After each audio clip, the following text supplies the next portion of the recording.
Hey there, friend. Welcome back to the Real Mom Manual. I'm Michelle, mom of 3, including a son with Down syndrome. I have had to engineer my way out of a household that was running me instead of the other way around. And that is what this show is built on. This is for moms who are used to being capable and competent. You've managed real responsibilities, you've had actual adult conversations, but now your most complex negotiation is convincing a 4-year-old that a fish stick is really just chicken of the sea. Your husband is in it with you, but you're the one holding the day-to-day together. Maybe he works night shift, travels often, is military or a first responder, or works a high-pressure job that doesn't care about school pickup at 3 o'clock. You've decluttered, you budget, you buy less, but when you finally sit down after a long day, you look around frustrated at a house that is still winning. I've been there, I'm still there sometimes, and we're here to fix the actual problem, not talk about feelings about that problem. Let's get into it. Welcome back to the show. I hope you're doing great. I decided to take a week or so last week. We have spring break this week. I'm like, I'll just take a week. And then we all got sick. And as you can hear in my voice, it is still lingering. It's driving me absolutely crazy. So hopefully by the time I record the next episode after this, I sound better. For now, you're going to have to listen to me a little bit nasally and a little bit raspy, but hopefully not too bad. And hopefully it's gone pretty soon. But everything is blooming in Arizona and it has been over 100 degrees now. And I believe it's a record breaker. So I'm kind of over it at this point. But let's get into today's daily damage. And I want to describe to you a morning that unfortunately I know for most parents and just households in general is not a hypothetical here. So it's 7:15. You need to leave by, let's say, 7:45. That sounds like 30 minutes, but let's be real. It is not 30 minutes. Your kindergartner cannot find her shoe, not both, just one. She has one, but she doesn't want to wear any other pairs. This is the one she wants to wear, and she can only find one. The other one is gone. The house ate it. Your other child, your 5-year-old, has decided today's the day he's going to stop and examine every little thing in between his room and the garage where we need to go.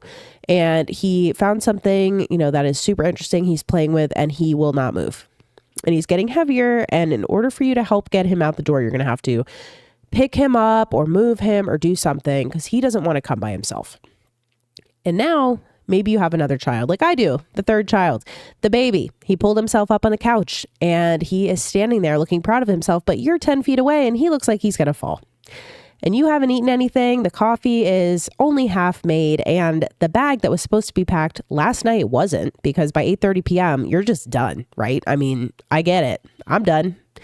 That is not a bad morning. It is a normal morning in a house that was never set up to exit.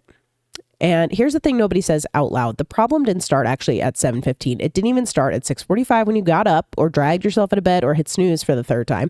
It started the night before when the day finally ended and the last thing on earth you wanted to do was stage tomorrow. I get it, believe me. And this is not going to be coming and tell you to do a nightly reset. We will get there in a second because you have already been on since you got up, right? You manage the meals, the schedules, the therapy, the pickup, the work call, the baby who decided naps were optional, the load of laundry that has been sitting in the dryer for the past 2 days, meaning to be folded. And now someone wants you to do a nightly reset. For me personally, that is just not real. I hate that phrase. Nightly reset sounds like you're rebooting a router. What it actually means is after you have done everything already, go do more things. And the mom content that tells you to do that usually says it like it's obvious and simple, and you just need to commit to it, and you are not doing that. Like the reason your house isn't ready in the morning is a character flaw that you can fix with a better attitude at 9 p.m. But that is like so untrue, right? It's not it. If you're nodding right now, you already know, right? It's not it. Here is what is actually true. You are always on. Not some of the time, not when it is convenient.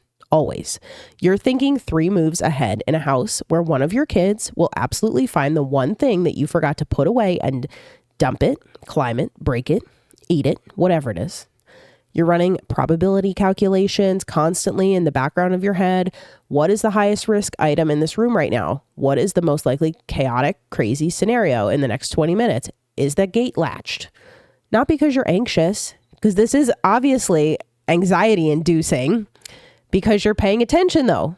That is part of the job, right? You're supervising the house, and that is part of the job. This morning, during spring break, I gave my son a closed Hydro Flask bottle that has a flip up straw that is it's not leak proof, but it doesn't leak too bad. We know how hard it is to find an actual leak proof cup around here. And this is while he was playing with this train table. So he's used this bottle many, many times with water in it without an issue. And I'm loading the dishwasher nearby, half watching, half, thinking, okay, everything's fine. He's quiet. I can hear the trains moving as I'm loading the dishwasher. So I'm thinking no issue. Well, he flipped this bottle over and started pouring milk all over the train table. Not drinking the milk that I gave him, obviously, pouring it on purpose with focus and intention, which, if you know him, is actually something that I should probably be proud of, even though this was like a super annoying, frustrating moment. Obviously, I wasn't proud of it in the moment. And so I grabbed towels. I told him no. I cleaned it up. I handed him a towel. I modeled wiping the table. I modeled wiping the floor. He watched me for a while and sat there. And then he stood up while I was doing a lot of the end of the cleaning and the foot with the towel move. And he started copying me. So then we cleaned that last little bit up together, kind of. The way that cleaning up together looks in this house is me doing most of it quickly while he puts one thing away and we are singing the cleanup song so that the whole event ends on some kind of note that he recognizes instead of in frustration. And I can't, I'm not going to blame myself for it, but I kind of set myself up for that. Again, not on purpose, but I gave a kid with impulse control challenges an open liquid near something he loves. And I didn't really think it through. And this is not a typical thing. Usually he has water in his cup. This is the first time I've ever given him milk in his cup, and milk is a new thing for him that he really likes. So obviously this is the whole point too. You can't predict everything, but you can attempt to reduce the variables. You can baby proof, gate, limit what's accessible, and set things up so that the highest risk scenarios are managed, but something is likely still going to happen, right? Something is always still going to happen with kids. So the last thing, I tell you this story because the last thing that I want to do at 8:30 p.m. after a day that has something like this happen in it is clean up more stuff, stage more things, prep more. And I know you know this feeling, and that is why I don't say you need a nightly reset. So here's what I'm going to ask you to do when I say, can you hear me out? Because it's not more willpower at 9 p.m. The answer is making the evening task so small that you can do it while you're running on fumes and even earlier in the evening. It's not a reset. We're going to stage. We are loading the gun for tomorrow so that we can just take action and go. Those are completely different jobs and they take up completely different amounts of energy and time. A reset is a whole project. So whether or not a 15-minute reset, well, for me, that balloons into a 30-minute reset. Staging is 5 minutes or less if it's set up right in the beginning. And that's what we are building. So here's the setup. The morning exit system has two pieces. The launch zone, which is a physical setup that you're going to build one time. And the evening, we'll call it a protocol, maybe what you do with it every night. And if the launch zone is right, the protocol is 5 minutes, not 15 minutes, 5 minutes or less. So the launch zone is one spot near the door that you actually use, not the front door you never open. We go out the garage door. So it's near a garage door. And you have to make sure that it's near the place that you're actually leaving and that you're actually using, not aesthetically pleasing, actually using. So at that spot, we have hooks at kid height, not adult height. We want our kids to start to be able to do things themselves. So they're at kid height. There's one basket or bin on the floor. That's it. That is the entire infrastructure. You could start with a cardboard box. It's as easy as that. So everything that leaves tomorrow is there tonight. Backpacks, permission slips, library books, whatever it is. Anything else that my son might need. Sometimes I have to bring extra pull-ups, that type of stuff. Permission slips, whatever it is. It's not an extra step. It's just part of the sequence. Everything lives there. Same with the shoes. They're ready to go. For my middle son especially, he hates wearing shoes. We have shoes in the car. So they're already ready to leave because they're already out of the house in the first place. The hooks at kid height really matter because if the hook is at your height, you're going to do it. So if it's at their height, you say one trigger word, backpack, hook, they hang it. That is the difference between a system that you maintain and a system that runs itself, and that is a system that your family can use, and it doesn't all rely on you. So the physical setup does the work, not your voice, not your memory, not willpower at 7:45 a.m. that you don't have, right? So this takes 20 minutes or less to set up one time. It does not, again, have to be fancy. You can use command hooks. I have used heavy duty command hooks for 5 years that have held very heavy diaper bags, all of that kind of stuff. All you have to do is wipe the wall with alcohol before you put the command hooks on, and then wipe the command hook before you put the other part of it on, and it will stick forever. I promise. So after that, it takes 90 seconds to use every morning because everything is already there. It's already set up. So then we're going to go to the evening protocol, we'll say. 5 minutes or less, not a reset, staging. Here's the sequence. Backpacks packed and at the zone. One outfit per child, out, accessible, ready to be worn and gotten dressed in. We set my daughters up on Sunday for the whole week. So they're all hanging in her closet on a little sweater organizer type thing. Has one section for each day. Down to the underwear, really. No decisions are being made for that type of stuff during the morning at all. My sons are in the bathroom. They're ready for him. And lunches are staged. I do not prep lunches usually the night before because that adds to the above 5 minutes, and that's not something I want to do. But I do a little bit of meal prep usually during the week. I kind of mentally say, okay, I'm going to give her naans with cheese, and then I'll put them in little containers and get them ready in the fridge so I can just grab them. Some things like that I will set up earlier in the week. But that's it. That's the whole deal. Everything is ready to leave. It's by the exit. It's all set. So you can do this too while the kids are eating dinner. Do it while they're in the bathtub. If you give a bath every night after dinner, whatever it is, whatever point in the evening that you still have capacity. Not at 9 p.m. when you've read 3 stories and you just want to lay on the couch for 10 minutes and relax, which sometimes, at least for me, turns into falling asleep for the rest of the night because I'm done, right? So 2 weeks of consistency with this, and the morning stops being a performance you either nail or blow. It becomes execute. You show up, the sequence runs, you leave, that's it. Again, we know that every day, the easier you can make it every day, kids aren't robots, right? So if you can make it easier up front, when there is that inevitable meltdown in the morning day, things are ready to go. So you're not 20 minutes late. You might be on time or a couple of minutes late. So this is, I think, the biggest takeaway. It's not a system if it only works when you're at 100%. That's a fantasy. Build it for the bad nights, the nights when you're running on empty. The last thing you want to do is deal with the, more things after you had a milk on the train table and all over the floor situation earlier that day, and you had to put out other fires in other ways that don't involve your actual house because now it's set up to help you. If it's too complicated to do tired, it's not going to hold up. Keep it small enough to do when you're tired. So let's go now to talk a little bit more about the milk situation because I want to tell you about chocolate milk.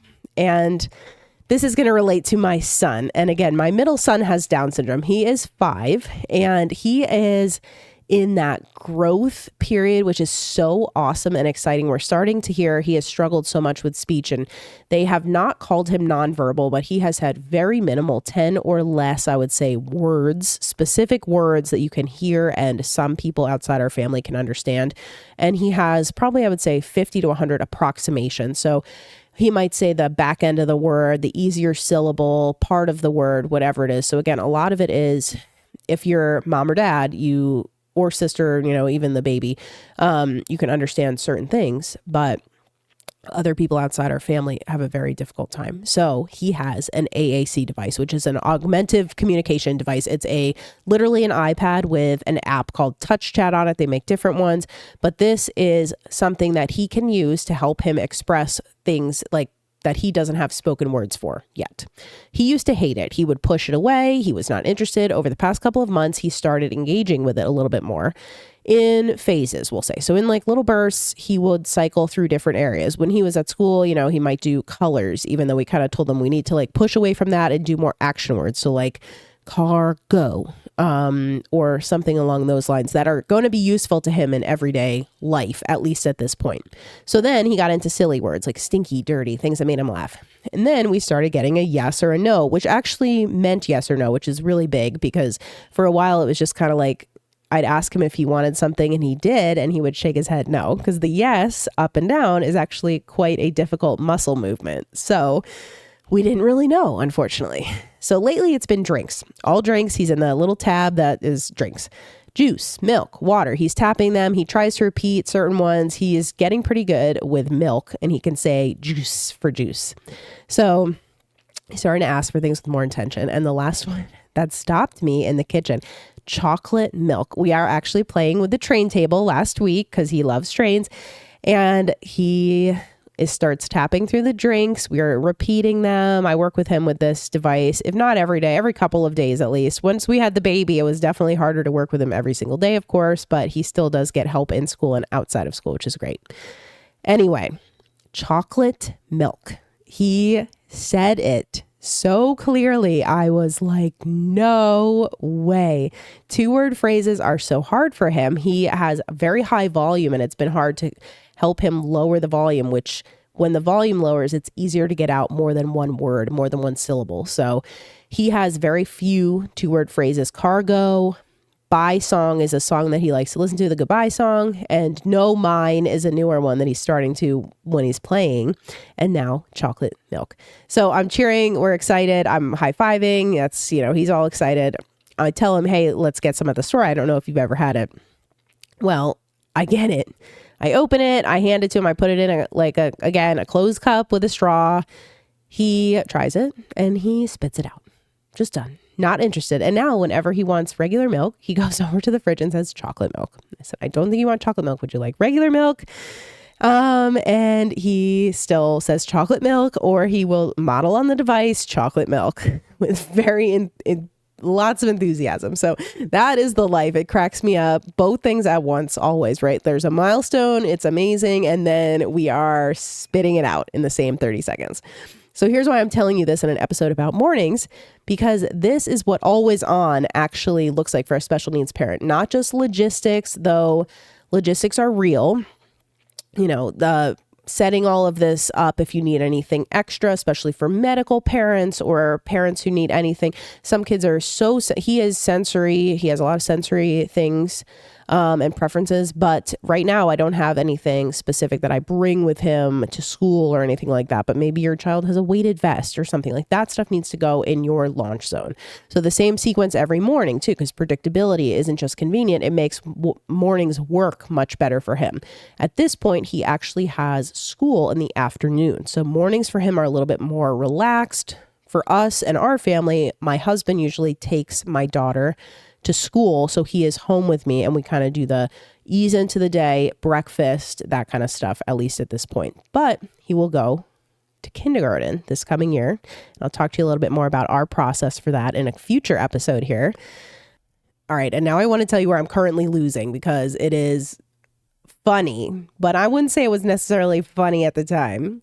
So here's the background. I have spent years, as I have spoken about many times, deliberately simplifying the house. Less stuff, better systems, everything in its place. Andrew does not always agree with where the place is, but he has learned to ask before assuming I moved something or, oh, where did you put this? This is relevant. So when we bought our house 8 years ago, the outdoor lighting was ugly and the backyard lights were just capped off. They didn't even have lights back there. So over time, we replaced everything with lights that we liked. And they were modern, clean looking, very nice. And then because we live in Phoenix, where apparently it is the sun's personal mission to destroy literally everything, the built-in LEDs started burning out one by one. Then in like little clusters. And we have, I want to say 8 or 10 lights in the front. So it looked wacky and we started to get annoyed. So I called the company. They sent a couple of replacements, but then more of them burned out. Andrew he took them apart, put them back together. Things just started to get mismatched. So Andrew, because he's a computer engineer who does industrial automation and wires things for a living, he decided to fix it properly. So he 3D prints custom housings with high temp filament wired in controllable LED bulbs that you manage from an app. And this is like, I laugh, but the secondary benefit for him is that I no longer will have to beg him to hang Christmas lights. He can just turn the outdoor lights red and green. Haha. So he puts up the first 4, goes to do the remaining 4 and cannot find the other box of light bulbs. So he asked me where they are. where I organize them to, we'll say, because that's a running joke, but it's only funny sometimes. And I told him they're in the light bulb bin or the garage cabinet with your electrical supplies, probably in or near the bin labeled outdoor lighting. He cannot find them. He looked. He orders 4 more. We use those. Fine. Moving on. He's like, I can't believe we can't find them. Then a few weeks later, my middle son breaks 2 glass shades on the walkway lights. 2 seconds. Again, unpredictable. The glass isn't seated very well. He tapped one. It fell shattered. And then a couple of days later, he wound up doing the same thing with the one next to it because it was fun when it shattered. So Andrew 3D prints replacement shades for the 2 of them. And now we have to replace the bulbs because they fell out also. One burned out. So we go to replace those. We can't find them. We both look in the light bulb bin 3 times separately, each of us. We look in that garage cabinet. And I am genuinely starting to question my sanity and my systems. Did I put them somewhere weird? They cannot be anywhere else. There is literally nowhere else where they could be. Andrew goes back in the garage cabinet. He finds the original 4 missing bulbs in the box labeled outdoor lighting, exactly where I said they were. We go look in the light bulb bin together one more time. And there on the side of the bin, a small white box, maybe an inch long, the LEDs. Sitting exactly where they were supposed to be the entire time. He looks at me, laughs, and goes, I'm so sorry. You put them exactly where you're supposed to be the entire time. I was laughing. We were cracking up. I said I was gaslighting myself so much, standing here thinking, I'm like, my systems are supposed to be working and they're so broken. Why can't we find the thing that's supposed to be in the place that I said it was? There is nowhere else it could be. But it was there. So I'm currently losing my confidence in my own systems temporarily and incorrectly, but I have currently found all of the light bulbs. So the systems worked and they won. Now I'm going to tell you a little about what is in my cart, because this week I'll tell you 2 things that I've been loving, and that is Fresh Wave. I've been using this for a while. It's a non-toxic, basically, version of a Lysol Febreze combo. It is not antibacterial or anything like that. So if I spray it in the garbage, it actually works. It does remove odors, but I do wipe the can out and then I'll spray it. You can also use it, I'll spray it on our fabric shower curtain in my kid's bathroom, because my kids potty training wise and just potty in general, sometimes the bathroom smells like pee. You can relate, I'm sure. It does work. So highly recommend. I'll put the link in the show notes. And the other thing is Yodo players.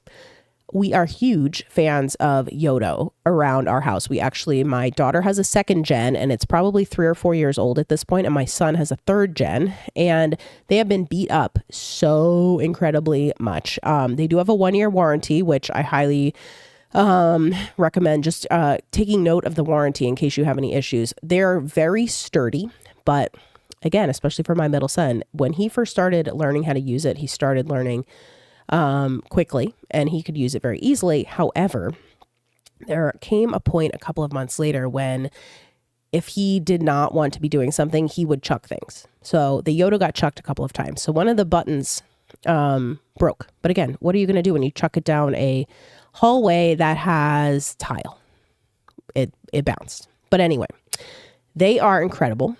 Screen free, no ads, different cards with different characters. They tell stories. You listen to music. You can make your own cards. You can put your own music on it. They have a podcast. My daughter listens to it every day.